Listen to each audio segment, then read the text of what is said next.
Welcome to Kindred Spirits Book Club, the podcast where two grown-ass ladies geek out about Anne of Green Gables. I'm Kelly Gerner, and I'm here with my co-host, Reagan Duffy. Hi, Kindred Spirits. Reagan, are you on TikTok? Barely. I mean, I have it on my phone so that I can watch the TikToks that you send me. Appropriate.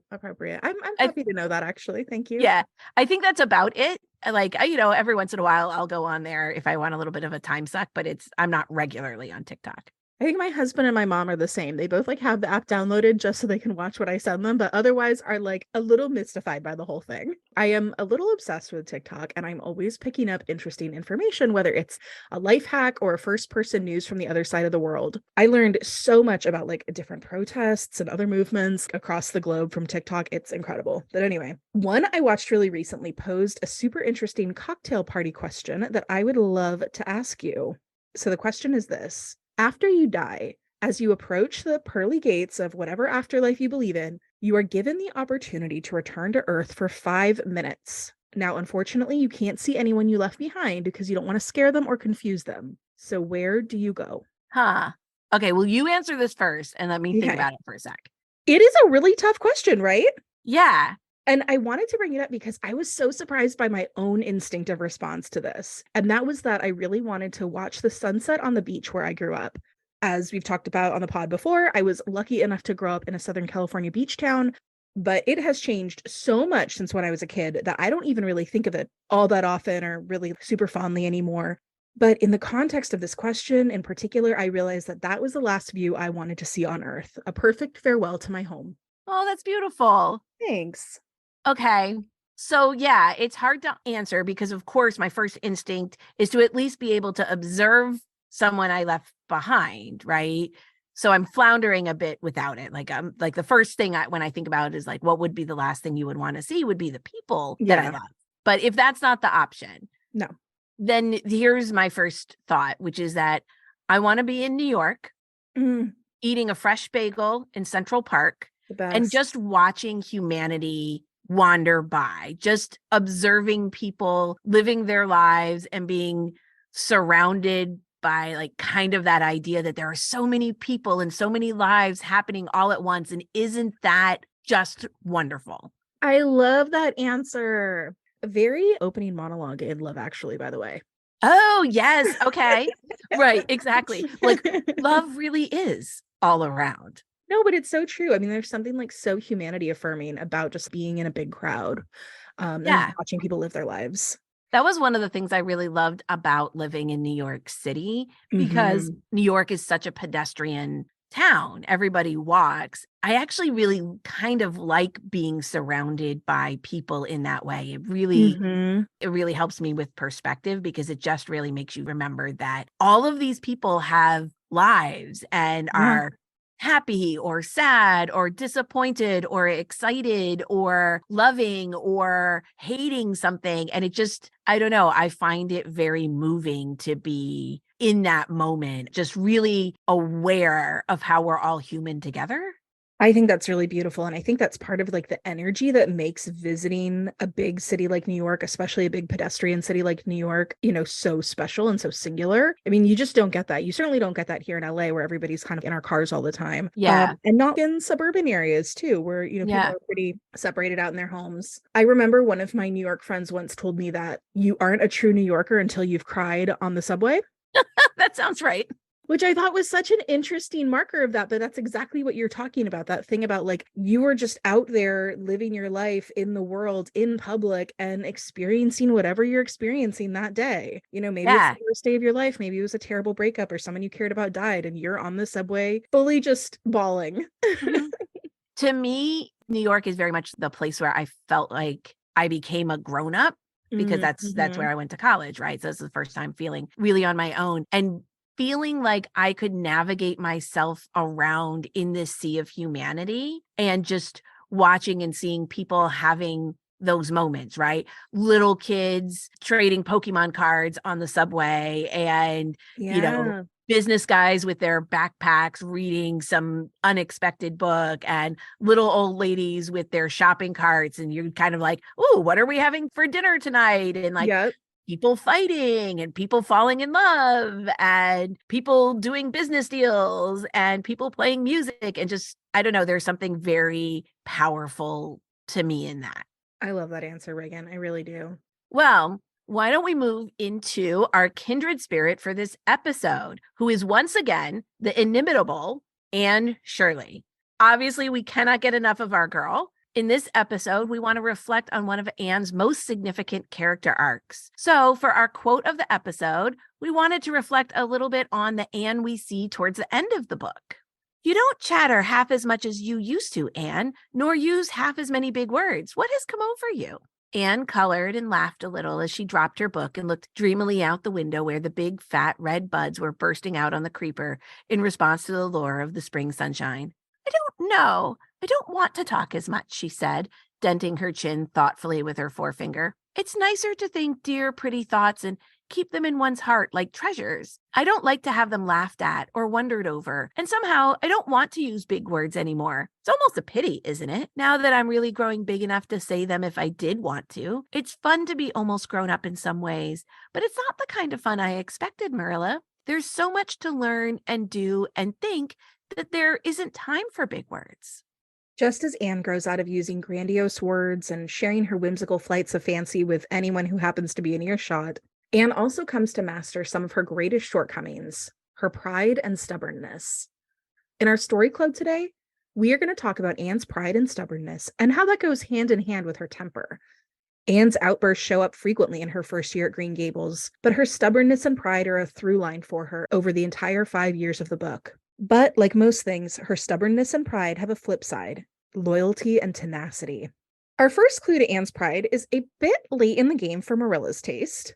Marilla certainly knows that Anne is a bit odd, much more creative and imaginative than Marilla understands, without much religious education or reverence, a little high-strung, and of course, terribly talkative. But Marilla and Matthew both seem to trust that there's an essential sweetness in Anne. Marilla seems to think that Anne will be like a warm lump of clay, willing to be molded into a dutiful, polite little girl. What a shock, then, when Anne loses her temper spectacularly at Marilla's next-door neighbor and closest friend, Mrs. Lynde. Well, they didn't pick you for your looks, that's sure and certain, was Mrs. Rachel Lynde's emphatic comment. Mrs. Rachel was one of those delightful and popular people who pride themselves on speaking their mind without fear or favor. She's terrible skinny and homely, Marilla. Come here, child, and let me have a look at you. Lawful heart, did anyone ever see such freckles? And hair as red as carrots? Come here, child, I say. Anne came there, but not exactly as Mrs. Rachel expected. With one bound, she crossed the kitchen floor and stood before Mrs. Rachel, her face scarlet with anger, her lips quivering, and her whole slender form trembling from head to foot. I hate you, she cried in a choked voice, stamping her foot on the floor. I hate you! I hate you! I hate you! A louder stamp with each assertion of hatred. So, even when Marilla admonishes Anne in the middle of her tirade, she continues, telling Mrs. Lynde that she hopes she hurts Mrs. Lynde's feelings just as Mrs. Lynde has hurt hers. She stamps her feet and slams the door on her way out. It's an exhilarating display of temper, and one that stuns Marilla and Mrs. Lynde. Marilla scolded Anne for flying into a fury and told Anne that she must go and apologize to Mrs. Lynde. So that's Anne's temper, but next is where we see Anne's stubbornness kick in. Hot on the heels of her bout in the ring with Mrs. Lynde, Marilla's demand that Anne then apologize seems to hit Anne right in her sense of injustice. She declares she will endure any punishment. It's clear Anne understands she crossed a line and deserves some kind of comeuppance, though Marilla declines to lock Anne in a dungeon, as Anne suggests, but she will not apologize. Marilla confines Anne to her room until she agrees to apologize to Mrs. Lynde. And for a full day, Anne obstinately refuses. She won't even eat anything off the tray that Marilla leaves outside her room. It's not until Matthew goes up to talk to Anne and tells her that he misses her that she softens. When Matthew does go up to see Anne, though, she seems absolutely committed to her course of action and has resigned herself to living a solitary life in her room.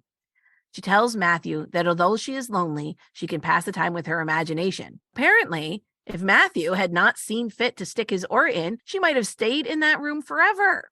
but she is willing to apologize not for Mrs. Lind. That is too far for her pride, but for Matthew, who she does love. I think it's so funny to think of Anne just having made up her mind that since she cannot apologize to Mrs. Lind, that is unthinkable. She will instead just live in this room for the rest of her life. Yeah, No she's thanks. down. That's what imaginations are for. I can do it. Another example of Anne's temper is the incident where she allows herself to be goaded into walking the ridgepole. In our episode about the girls of Avonlea, we discussed how Josie Pye seems to know exactly the way to needle and slyly insult everyone. We also noted that Diana and most of the other Avonlea girls seem pretty unperturbed by Josie's rudeness and casual cruelty. They know her well enough to know that giving her attention only gives her power. But Anne hasn't learned that lesson yet, and Josie seems to take pleasure in finding new and inventive ways of provoking Anne. How else would Anne have ended up walking the perilous high point of a roof? Anne knew full well it was a foolish thing to do. I must do it. My honor is at stake, said Anne solemnly. I shall walk that ridgepole, Diana, or perish in the attempt. If I am killed, you are to have my pearl bead ring.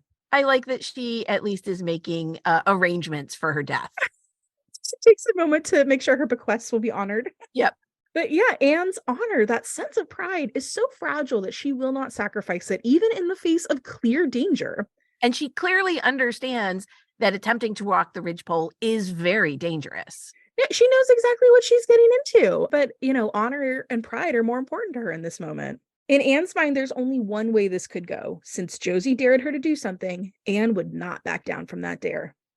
It always makes me laugh a little bit, the aftermath when Marilla is talking to Anne about this. And Anne's like, of course I had to walk the ridgepole. She dared me. What else was there to do? And Marilla's like, not do it. Not walk the ridgepole. Walk away. There's no such thing as like a dare is not a binding contract. And but she's like, does not compute.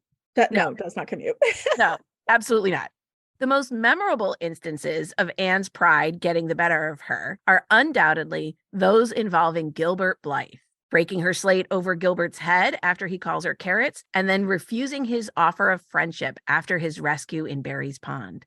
We touched briefly on this in our Gilbert episode, but we really wanted to take a minute to unpack why Anne is so agitated by Gilbert in that first instance, and then so incapable of apology and reconciliation later on. When Gilbert calls Anne carrots in the schoolhouse, recall that it's early in Anne's life in Avonlea, early in her time at Green Gables. She knows Matthew and Marilla plan to keep her and raise her, but that knowledge is contrary to everything she's experienced beforehand. Although she may understand that the Cuthberts intend to keep her at Green Gables, send her to school and church and Sunday school and picnics and let her roam the beautiful landscape when her chores are done, her past lived experience is that people who have taken her in have forced her to work as unpaid household help and neglected her happiness and personhood, and then passed her on when they had no more use for her. So that's the Anne we are dealing with at this point in the story. She's settling in at Green Gables. She's learning Marilla's expectations for her. She's making friends with Diana. She's making tentative overtures into Avonlea society, but she's by no means comfortable and assured of her place in this new world. And then a strange boy, a handsome boy, a popular boy, an Avonlea boy teases Anne in this really specific way that activates her most vulnerable self. We have evidence in the text that Anne believes that the reason she was mistreated in her youth was because she was not pretty, and that her lack of physical attractiveness, and specifically her red hair, is what prevented Anne from being loved by an adoptive family. Remember her first ever prayer: please let me stay at Green Gables, and please let me be good looking when I grow up. Those things are fully entwined for Anne. We also saw Anne fly off the handle to Mrs. Lind when Mrs. Lind called Anne's hair red as carrots. With all this foreshadowing, readers aren't surprised by Anne's violent reaction to Gilbert's teasing. In fact, I don't know about you, but I always cheer for Anne in this moment. I saw Anne's slate smashing as some justice for all the victims of schoolyard teasing. But Anne has shocked everyone, including herself. Her temper and her pride have caused Anne to do something terrible, something rageful, volatile, unladylike, and unchristian. Hitting a schoolmate with a slate is exactly the kind of thing that an orphan who might put strychnine down the well would do. In that moment, Anne lived up to the stereotypes about orphans, the bad stereotypes. And there was probably a part of her that sensed her new safe life at Green Gables was in jeopardy. Oh, Anne. I'm with you, Reagan. I think it's brilliant when Anne stands up to the teasing. And, slate smashing might not be very decorous, but there's no long-term harm done. Well, I also think there's a reason why that moment is so iconic when we think of Anne of Green Gables. Mm. I think there is something to that. The way that she stands up for herself. It's not the textbook right way to stand up for herself, but she Mm-hmm. stands up for herself and she's not letting anybody push her around and Yeah, that she's not taking the teasing lying down. no. And I don't know about you, but it always feels like for so many kids, when you get teased, even we're not even talking about bullying, just garden variety kids teasing, you often feel caught off guard, like you just end up kind of taking it and not Mhm. knowing what to say or how to express that this feels bad and that you shouldn't be treated this way. So Anne's moment of smashing her slate over Gilbert's head, she's doing that thing that we all sort of kind of dream of doing. Yeah, that we all wish we could do, right? She's Yeah, standing up for herself in a really dramatic way. It's such a strong sort of cultural narrative that, okay, well, if you're being teased, just ignore it and it'll go away. right. And, Higher ground. and maybe that's true. A lot of times it is in a sort of schoolyard setting. If the bully isn't getting the negative attention they want, they'll turn away. But It doesn't make it okay. I mean, right. We don't recommend smashing your slate over somebody's head yes, we generally. recommend we recommend asserting yourself, Right. But using your not feeling words. afraid, not feeling afraid to assert yourself and not feeling afraid to say what Anne says, which is that this hurts. This This hurts. You hurts hurt my me. feelings. Yes. That's what she says to Mrs. Lynde, and that's what she says to Gilbert. Mm-hmm. Mm-hmm. Yeah, I can't be too mad at Anne for this. It was maybe a little too far, but I think that Of course. in that moment, but I think that idea of really making that strong statement of I will not be treated like this. I'm not going to tolerate this.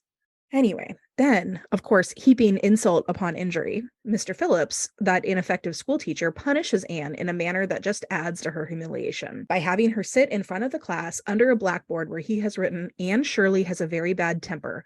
Anne Shirley must learn to control her temper. Now, not only is Anne shamed in this very public way, a way designed to make sure her classmates don't forget the awful thing that she has just done, but he has also misspelled her name, the indignity. Absolutely. I have to point out, though, Mr. Phillips is awful, of course, but he's also not wrong. Anne does have a bad temper, and she does need to learn to control it. And she did hit another student. That's not okay. And she will, of course, learn to control her temper as the book progresses. But right now, in this moment, she's 11 years old and new in town. I can only imagine the deep, soul scorching humiliation of having to sit for hours under a sign declaring my worst faults, even as an adult. For a sensitive kid like Anne, this punishment is far worse than writing lines or a rap on the hands would be. Which, by the way, we're not condoning corporal punishment, but a hand wrap is the kind of punishment that would have been in Mr. Phillips's disciplinary toolkit. For sure. Maud tells us that Anne is a uniquely sensitive child. For Anne to take things calmly would have been to change her nature. All spirit and fire and dew she was. The pleasures and pains of life came to her with trebled intensity. Marilla felt this and was vaguely troubled over it, realizing that the ups and downs of existence would probably bear hardly on this impulsive soul, and not sufficiently understanding that the equally great capacity for delight might more than compensate. So when Anne is punished at school, she takes all that deep feeling of humiliation and injustice and hurt of this instance and crams them into a Gilbert Blythe-shaped box. Gilbert becomes the symbol and the source of her shame, not her own actions or Mr. Phillips' too harsh punishment. And so when we understand the depths of Anne's emotional response, we can also begin to understand why Anne nurtured this grudge against him for the next 5 years of their lives. Let me repeat, 5 years. Yep. As Maud tells us, Anne had certainly an unpraiseworthy tenacity for holding grudges. She was as intense in her hatreds as in her loves. Mm-hmm. Gilbert has brought out the very worst of Anne for anyone to see. Everything she's sensitive about, every fear she has. She's ashamed of herself, and that's the most vulnerable feeling there is. So she turns it into all Gilbert's fault for provoking her to counter that feeling of shame. For all the ways that readers and people in Avonlea could see that Anne and Gilbert should have been friends, their intelligence, ambition, their big ideas, their spirits, Anne could only see the boy who caused this deep mortification. I shall never forgive Gilbert Blythe, said Anne firmly. And Mr. Phillips spelt my name without an E, too. The iron has entered my soul, Diana. And then for the next 5 years, Anne went around telling anyone who would listen that she would not go back on that statement. Anne's pride prevented her from making up with Gilbert, despite his sincere attempts to make amends. He apologizes, he offers her a white flag in the form of a candy heart. But most notably, Anne's pride stands in the way of accepting a humble offer of Gilbert's friendship after he rescues her from Barry's Pond. Now, we've talked about this scene a couple times already on the pod, so I'm going to ask you to think about this from Gilbert's perspective. Imagine that you are a 16-year-old boy, happily rowing across the pond on a beautiful summer day. All of a sudden, the text literally says, much to his amazement, you encounter a girl that you know from school holding on to the pile of a bridge for dear life. Now, you have to set aside whether or not Gilbert's rescue has any kind of ulterior purpose, right? Like, does he see this as a way to get Anne to like him again? Does he have a crush on her? Set aside all those notions influenced by Jonathan Crombie's Gilbert. Let's just take the text at its word that Gilbert is a kind Avonlea boy who's helping a neighbor in trouble. Without waiting for answer, he pulled close to the pile and extended his hand. Gilbert just helps Anne because that's what you do. He isn't waiting for an apology or explanation or penitence or groveling. He's going to rescue her because he's fundamentally decent. And I think that's very true. I don't think in this moment there's any way that Gilbert has an ulterior motive. He's seeing Anne hanging out literally on the pile of the bridge and just goes to rescue her. I think he would do that for anyone. So here you are, right? You're rowing your boat, you're rescuing the girl. It's a beautiful day. You're 16, you have a boat with a girl who you rescued. Seems like this would be a great time to say, hey, let's try being friends, right? Wrong. Not if the girl in question is Anne Shirley, whose stubborn pride will never let her go back on her vow to forsake Gilbert Blythe forevermore. As the text tells us, the bitterness of her old grievance promptly stiffened up her wavering determination. That scene of 2 years before flashed back into her recollection as vividly as if it had taken place yesterday.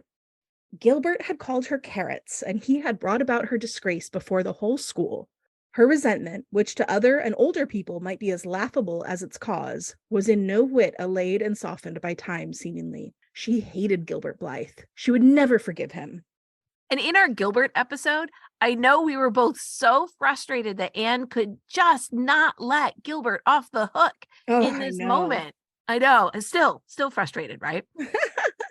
But I think that when we understand how deeply wounded Anne was by the carrots incident, how that was so precisely calibrated to affect her deepest fears and vulnerabilities, we can also understand Anne's continued inability to absolve Gilbert of his role in it. Anne's pride is all mixed up and interconnected with her deepest fears and insecurities. And until she can work through her vulnerability about her worth and appearance and lovability, she is going to hold on to that stubborn pride like it is a lifeline. Yeah. And just think about it. She's extremely vulnerable in this moment. She's soaking wet. She is not in a position to refuse his help. So yet again, she's deeply vulnerable in front of Gilbert. She doesn't have the strength in this moment to let herself actually be vulnerable and accept his offer of friendship. She has to double down on her anger instead. Anger always feels more powerful than vulnerability. And what's interesting about Anne's pride in regards to Gilbert is how even after this moment by the pond that she almost instantly regrets, she still can't make the first move to be his friend. Mm-hmm. She has rejected him soundly, and even when she can acknowledge to herself that she's no longer angry at him, she can't bring herself to show it at all. Pride, the refusal to admit that she's wrong, is all that's standing between her and Gilbert. At least, neither Gilbert nor anybody else, not even Diana, should ever suspect how sorry she was and how much she wished she hadn't been so proud and horrid. She determined to shroud her feelings in deepest oblivion, and it may be stated here and now that she did it so successfully that Gilbert, who possibly was not quite so indifferent as he seemed, could not console himself with any belief that Anne felt his retaliatory scorn. Anne has really made a model of this whole situation, hasn't she? She has. But I get it. She's at a crossroads in this Lily Maid moment where it's like she can either look some of her own foibles in the face and own up to her part in this, Or she can just keep doing what she's always done. Yeah. And so, like you said, she holds on to that pride like a lifeline. That's the strongest tool she feels like she has. And even though she almost instantly regrets it, she feels like that's really her only option at that time.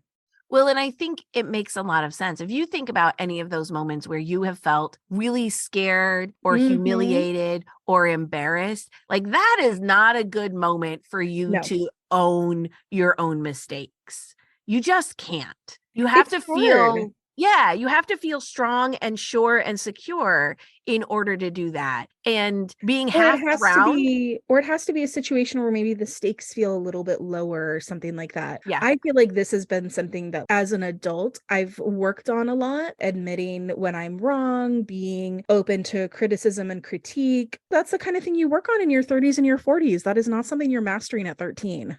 absolutely. This is also so markedly different than the way that Anne is with almost everyone else. Anne often wears her heart on her sleeve, so to speak, and she's relatively frank about her other shortcomings, right? She doesn't mind admitting to Marilla that she's vain or that her imagination has bested her in some situation or another. She owns her silly and careless mistakes. But in regards to Gilbert, Anne's pride always wins out against her better nature. Anne's pride just drags on and on there. That Lily Maid incident happened before the Queen's classes formed, so we still have nearly another 2 years to go of this. Anne knows she's no longer angry at Gilbert, but she still can't go do anything about it. And whether this is because Gilbert is now deliberately ignoring Anne back, and so that sting is fueling her pride, or whether she's just so committed to this course of action, right? She's committed to the bit, like she's going to stick this no matter what. Absolutely. Right. What is that? The sunk cost The fallacy. sunk cost fallacy, exactly. Well, she's already told everyone she's never talking to him. She can't go back. There are also just so very many people who know about this rivalry that it seems like it's some sort of defeat to speak to Gilbert. The book doesn't really specify, and I think it's probably all of the above, right? As they all wait for that Queen's Pass list to come out, Anne thinks they had passed each other on the street a dozen times without any sign of recognition. And every time, Anne had held her head a little higher and wished a little more earnestly that she had made friends with Gilbert when he asked her, and vowed a little more determinedly to surpass him in the examination. And it's so interesting right there how she wants these two contradictory things. She wishes she had made friends with him when he had given her the chance, and she's vowing more determinedly to surpass him in the examination. She can't, even in the privacy of her own thoughts, let that pride relax at all. And I think this goes back to because those feelings of vulnerability and shame from the Slate incident are so intense, even now, years and years later, she can't think of him in any kind of a mild or moderate way. It No. always has to be this big all or nothing thing. Either they're friends or he's dead to her. Yeah. And I think there is something that speaks to the way that we experience shame. I talk about this a lot Mm, in therapy with clients, right? Because shame is the most uncomfortable feeling that there is, and people will go to extraordinary lengths to yeah. not feel shame. Yeah. And that is exactly what Anne is doing here. She's so ashamed of how she behaved in that moment and all of those very intense feelings that it brings up, that she's going to these extraordinary lengths to not feel that and to not confront that. Mhm. Mhm. We've been kind of saying this whole episode, like, oh my goodness, 5 years of this. This is so crazy. But think about how long it really does take to unpack some of those darkest moments and deepest points of shame, right? It's not something that you can just flip on a dime. And so this is a very logical part of Anne's growth. Like, she really does have to come to terms with herself and her past and her sense of self-worth in order to get to a place where she can forgive him. Yes. It takes Anne an entire year, a year at Queen's, where no one else really knows about or cares about the academic rivalry between Anne and Gilbert, to finally reach out to Gilbert. And four things have to happen before that finally pushes Anne to swallow her pride. So, one is that a year of being in a broader pool of Queen's students gives Anne a little space from that claustrophobic nature of the Avonlea schoolhouse, the community that is so invested in the Anne and Gilbert dynamic. Yes. It's like, get out of the fishbowl. Yeah, so being around all of those other students takes the pressure off. If Anne talks to Gilbert in a class where it's all these other students, nobody is going to care. But if she were to do that in the Avonlea schoolroom, everybody would be like, oh my God, did you see Did you that? see? Did you see? Or if, they walk What did home that together from mean? school or from church or something like that, all of a sudden every tongue is wagging. Yes. Mrs. Lind is rushing over. She has an opinion. I'm sure right? Everybody does. The gossip train is Is immediately running. Yep. activated. Yeah. So being in this bigger class of students, and particularly Anne and Gilbert are the only two from Avonlea doing the intensive program. So their day-to-day classes are all with students who are not from Avonlea, who don't know them or know what happens between the two of them. And that gives a little bit of space for the intensity of their interactions, I think, to lessen. And that gives Anne a little bit of space there. Yeah. In perspective. Mm-hmm. I think there's a scene where she's looking around a sea of new faces on one of her first Queen's classes, and then she sees one she recognizes, and it's Gilbert, and she can't go to him because of her pride, because of her stubbornness, Mm-hmm. and she can't do the normal natural thing, which is to go sit with someone she knows, and instead she takes a seat on the other side of the room, and it's just like, ugh, Anne, come on. Mm-hmm. But I think that Year of Queens makes a big difference Yeah. for the two of them. I think it eases the intensity of the glare on it. But another thing that happens at the end of their year at Queens is Matthew's death. And Mm-hmm. that death throws into sharp relief for Anne what really matters in this life. And it's a final push into maturity. Yeah. After experiencing such a deep loss, the silliness of her pride seems so small and insignificant. And just a waste of her time and energy. When someone you love dies, you're reminded that you just have to say what you need to say to people. Yeah, and wasting time on this kind of pettiness is not important in the big scheme of life. Mm-mm. The third thing that happens is Marilla shares how her own pride ruined a romance between Marilla and Gilbert's father, and how she Mm-hmm. regretted not accepting his apology when he offered it, and that she didn't get another opportunity. And that Marilla always regretted it and always wondered what would have happened if she had said sorry when he had offered his own apology. Sure. And I wonder if that story highlights for Anne that there might come a time when it's too late to change course, that she won't have another chance to connect with Gilbert. Mm-hmm. And then, of course, the last thing is Gilbert gives up the Avonlea school for Anne.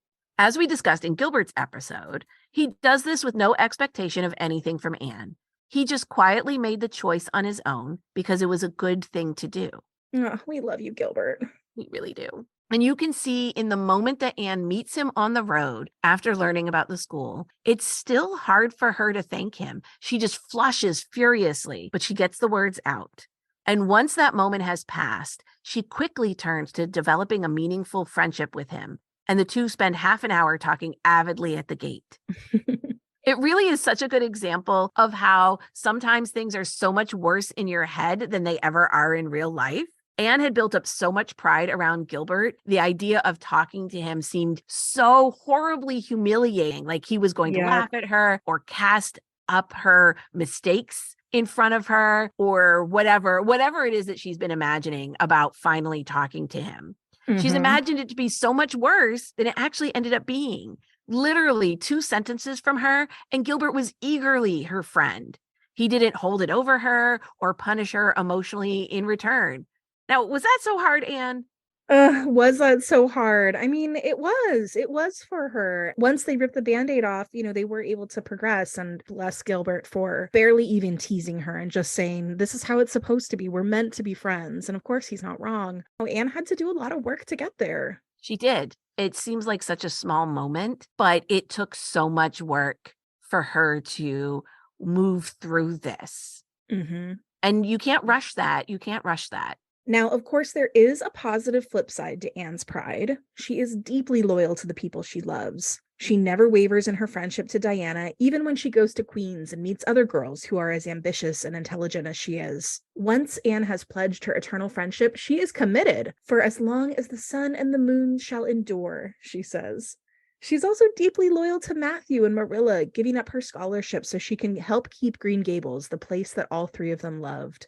We see that that same pride that keeps her from being friends with Gilbert also pushes her academically, and that tenacity quickly becomes not just about beating Gilbert, but about learning and pursuing her own ambition. Remember that even under the dull and uninspired Mr. Phillips, we know that Anne is a pupil so inflexibly determined on learning. We see many times that Anne holds herself to high standards academically and pushes herself to stay focused, even when she wants to be doing other things. One quote on this that I love is, Anne sighed and, dragging her eyes from the witcheries of the spring world, the beckoning day of breeze and blue, and the green things upspringing in the garden, buried herself resolutely in her book.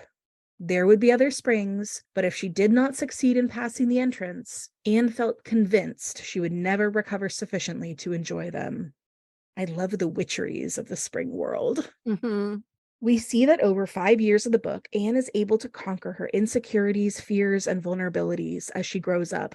She becomes safe and secure in the knowledge that Matthew and Marilla love her and that Green Gables is her home. She finds her place within Avonlea and learns that she prefers a quiet life in the village to all the splendor and finery of city life. She applies herself to her education and gives her bright, sharp mind plenty of inspiration. And she excels. She excels in dramatic recitations. She excels in the Queen's entrance exams. She excels in winning the Avery Scholarship. She gives herself so much more to be proud of that she can finally overcome that righteous, stubborn pride. I think that's such a useful distinction, being proud of yourself and your Mm-hmm. accomplishments and pride. Yep.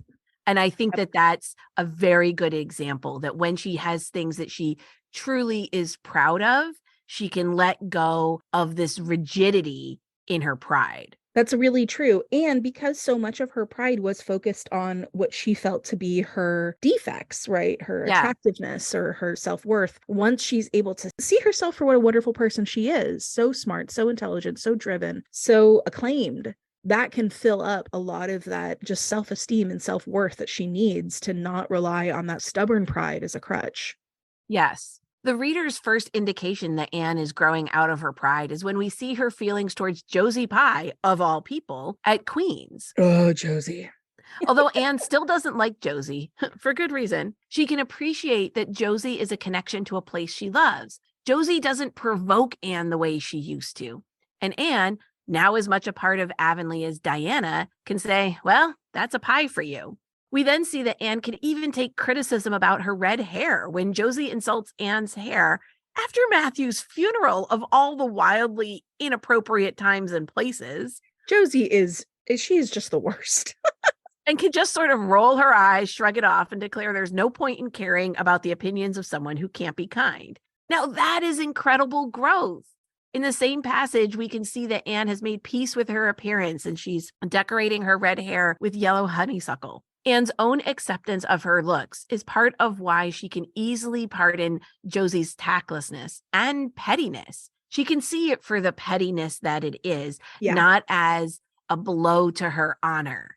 Mm-hmm. Where with the Ridgepole incident, that's what it was. It was this blow to her honor, to her as a person. And Yeah, a now she could be critical like, blow to who she is. yes, to selfhood. And now she could be like, whatever. Whatever. Pies are just going to be that way. Yep. Pie's gonna pie. Anne's conflict with Gilbert Blythe is one of those few narrative threads that spans most of the book. The moment the conflict resolved signals the moment when Anne has likewise resolved her character's major growth arcs. In order to reconcile with Gilbert, she must sincerely apologize and confess. We saw Anne begin with her insincere apology to Mrs. Lynde at the beginning of the book and her untruthful confession to Marilla about the amethyst brooch. But over time, with practice, through repeated apologies and confessions to Mrs. Barry, Aunt Josephine, Mrs. Allen, Miss Stacy, and Marilla, To name a few. to name a few. We also watched as Anne grew in sincerity and candor. And then, secondly, in order to reconcile with Gilbert, Anne must also overcome her pride.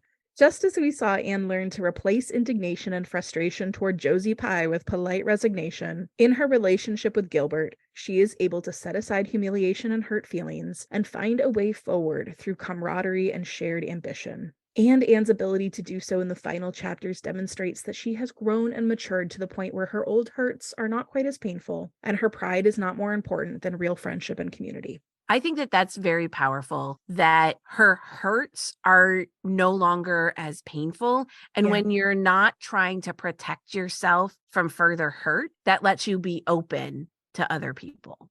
Mm-hmm. Exactly right. Yeah. In this last chapter of the book, it seems like everything happens all at once. Who is this mature, self assured young woman who can laugh at Mrs. Lynde, grieve for Matthew, find a job, renounce college, come up with an independent study, save Marilla, save Green Gables, maintain her friendship with Diana, and forgive Gilbert Blythe all in the space of a few pages? It is Anne, who has now become the Avonlea insider herself and who is watching out of her window for the next bend in the road. In our Birch Path detour today, let's talk a little bit about a few of Anne's literary soul sisters. We love so many of the heroines of children's literature, and I think everyone has a few favorites. I think one book and heroine that immediately come to mind as akin to Anne is Mary Lennox from The Secret Garden by Frances Hodgson Burnett. The Secret Garden was published in 1911, so it is definitely a contemporary of Anne. In The Secret Garden, Mary is age 10, and like Anne, she's an orphan, and like Anne, she becomes deeply connected to nature. Mary is also very spirited and doesn't mind showing her temper and her anger, and she also has to learn how to manage her temper throughout the course of the book. Of course, the two are very different as well. Mary is spoiled and sulky at the start of the book and is instantly disliked by most people. And Anne, while she may get off on the wrong foot with Mrs. Lynde, charms most of the folks she meets very quickly. Mary has to learn to become connected to nature as part of her healing, whereas Anne seems born into the romantic tradition of the natural world. Mm-hmm. But they both have spunk and strength of character that make them vivid and interesting. Unfortunately, we don't get to see Mary grow up as much as we do Anne, but I'm sure that Mary also becomes an independent and charismatic woman as she grows and moves out into the world. I kind of have like Mary Lennox headcanon a little bit where I think she becomes Lady Mary from Downton Abbey. I love it. I could see that. I'm not quite sure how she gets there, but I could see that. Yeah, I don't know. I haven't really connected all the threads either, but there's kind of like a haughtiness that both of those Marys share. Like a fundamental goodness, but high levels of snobbery. Yeah. And I say that lovingly. I adore Mary Lennox. I Me really too. do. And then this also makes me think Anne of Green Gables and The Secret Garden are both really playing into that romantic era Wordsworthian space we were talking about in our last episode of nature being like this great healing force. Here are these two little girls, two orphans, basically alone in the world. They're unattractive, unloved, unwanted. And it's their appreciation for the natural world that saves them spiritually. The Secret Garden is such a favorite of mine. And to be honest, I always liked it a little better than A Little Princess. Me too. And I think part of it is that in The Secret Garden, Mary is the agent of her own growth. Oh, Whereas, yeah, in A Little Princess, which I also liked, in the end, kind of what saves her is wealth. random chance Yeah. Right. and amnesia storyline. I think that's the problem. At A Little Princess. And Amnesia storyline always is a little suspect, to be Yes, honest. exactly. Basically, she kind of just gets a redo. Yeah, she gets kind of a lucky chance, essentially. Yeah. And even though she's, she does have her imagination. So Sarah Crewe in A Little Princess does use her imagination to save her spirit in much the same way that Anne does, but Mhm. it's returned in this very dramatic way that's very much about wealth, and that Yes. wealth is sort of the thing that saves her. Whereas I feel like in The Secret Garden, she is very much an agent of change, her own Mhm. change, Colin's change, the change Change for the in garden. the family and in the garden. Mhm. Yeah. And so I think that's part of the reason why I really like The Secret Garden and return to it far more often than A Little Princess. Yeah, I definitely want to do a reread now that we're talking about it. It's a beautiful book. One of the great things is in March, the two of us are going to take my daughter to go see The Secret Garden, the musical. And I'm just going to plug that for everybody. It's going to come to the Amundsen in Los Angeles in March. The cast is absolutely outstanding. And this is not as well known a musical as it should be. The music is gorgeous. It is some of the most beautiful musical theater music out there. Just like truly, truly captures that beautiful, romantic, natural world. It's lovely. I can't wait to see it. Yeah, I'm looking forward to it. Okay, so another kind of literary sister, someone who I think often sort of gets included in the conversation when we're talking about Anne of Green Gables, is Laura Ingalls Wilder from the Little House books.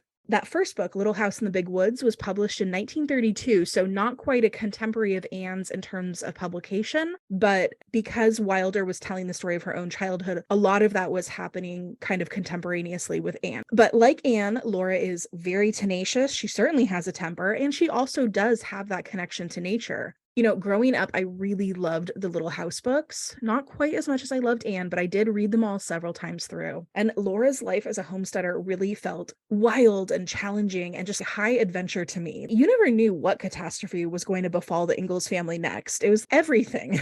Drought, Yeah, really. blizzards, animal attacks, fever. If there was some calamity, it happened to Laura and her family. And then there was that one book, do you remember, where they lived in like a mud house? Yeah, I think is that on the banks of the Plum Creek? Just bananas. The whole thing is bananas. Unfortunately, though, I think that reading these books now and having a lot more education and knowing a lot more about how the westward expansion of Europeans further colonized, displaced, and of course, violently injured people native to North America makes the Ingalls family seem a lot less noble. So, to be honest, I almost never return to these books now because of those racist elements. Yeah. And of course, when we're talking about classic children's literature, they are products of the time that they were written. And Yeah. Anne of Green Gables itself is not free of any Some of of those kind of those. more problematic elements. Yes. Yeah, and that's something we want to talk about on a further episode because we do see some of those themes in Anne of Green Gables, although perhaps not quite as prominently as you do in the Little House series. Right. I think particularly because the Ingalls family are homesteaders and are specifically moving through, quote, Indian territory Yeah. and having a lot of those encounters and being part of that movement that's so marginalized and was really part of the genocide of Yeah. Native Americans. It does make it hard to read in that context now. Yeah, I find it so. I think a lot of the sort of thrill of those books has gone out for me. Yeah. But changing topic, speaking of other literary heroines, we cannot forget Jo March of Little Women. Oh, Jo. So Little Women was published in two parts in 1868 and 1869, so quite a bit before Anne. And I think that those of us who love classic children's books tend to fall into two camps, either Little Women or Anne devotees. Oh, Not that I you think can't you're love totally right. Yeah. Not that you can't love both, but I do think people tend to identify more strongly with one book or the other. So obviously, we are Team Anne. Yep. But if you love Anne, it's likely you also can admire Jo March. She's determined, she's academically driven, she loves literature, she's stubborn, and she has a quick temper that gets her in trouble. Yeah, truly. We could do a whole episode just comparing Jo and Anne. There are small details like the fact that they both needed to cut their hair and ended up bucking convention by wearing their hair cropped short. And then big plot points like both of them ended up pursuing writing as a professional career in adulthood. But Reagan, here's my thing with Little Women. I admire Jo so much. I mean, truly, she is just a class A heroine of children's literature. But I am actually an Amy. And Amy is practically the villain for the whole first half of Little Women. Justice for Amy. Justice for my sweet artistic baby who just wants things to be pretty and nice. Oh, okay. I love you, Kelly, but I do not love Amy. Oh, no. Never liked Amy. Amy just wanted to have lines like the other kids at school. She burned Jo's manuscript. She was angry. Oh my God. She's the worst. Also, Amy marries the attractive boy next door. Opportunity lost, Jo. What were you thinking?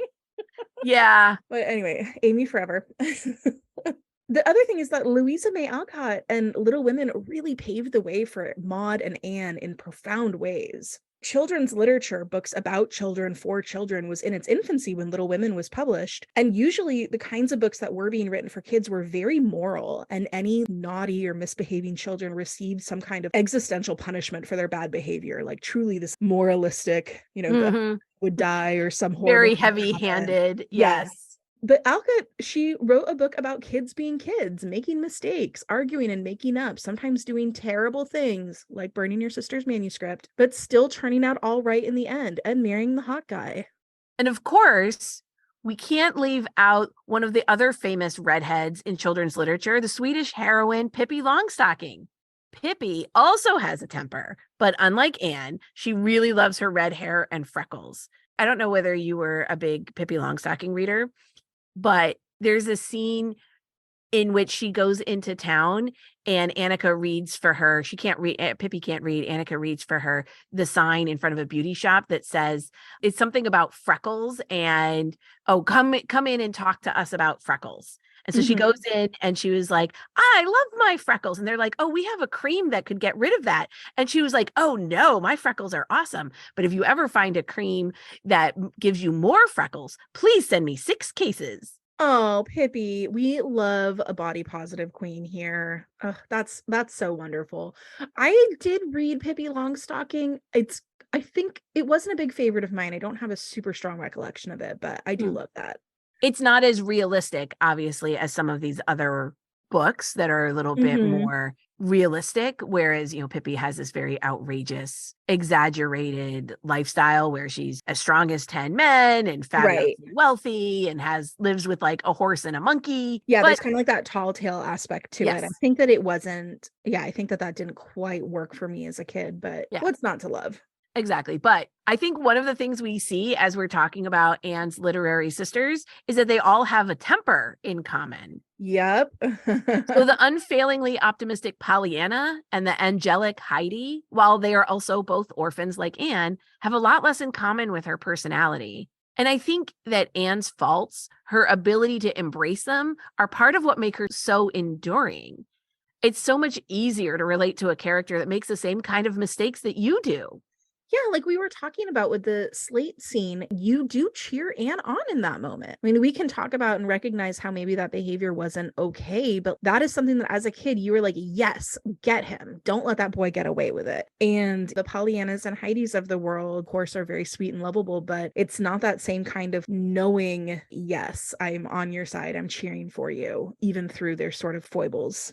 Yeah, there's something a little unachievable about them. Yes, totally. I'd love for us to do an episode at some point about some of the more modern descendants of Anne. We obviously could spend a lot more time talking about other children's literature heroines. Because one thing that's easy to see in this discussion is how the classics are dominated by white girls. Yep. So we'd love to dive into a more diverse range of modern classic heroines that kids today are so lucky to have. They're truly so many wonderful books out there. One of the things that I love is I volunteer in Alice's school library. And so I get to see all the new and fabulous books out there, and I get to see what the kids really gravitate towards. And I just Mm. love that today's kids have so much to choose from and that all kids get to find characters that reflect their experiences. So yeah, we really must do further exploration about who are the new literary heroines out there.